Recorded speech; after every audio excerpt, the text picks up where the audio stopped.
The China-Europe Railway Express has injected vitality into Duisburg, a key transportation hub in the Ruhr region of Germany, and has opened up new development opportunities for the countries and cities along its route, a German professor has said.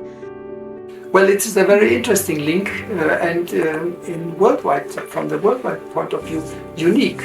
Now when we see the railway connection, this is a unique transport because it is faster than the ship, but lower price than the airplane. We have a lot of goods which are suitable to be transported here.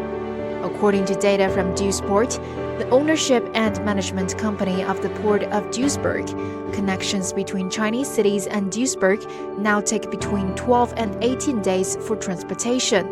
About 60 trains arrive on Duisburg each week via the rail service, with the goods on the trains subsequently transported to domestic seaports or neighboring countries in Europe.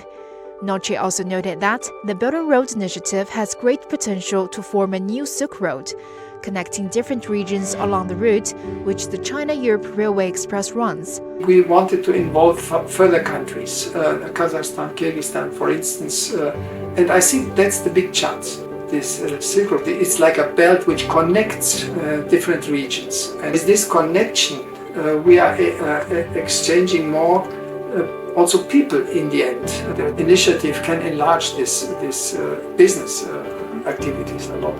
The China-Europe Railway Express project connects 120 Chinese cities with 219 cities across 25 European countries.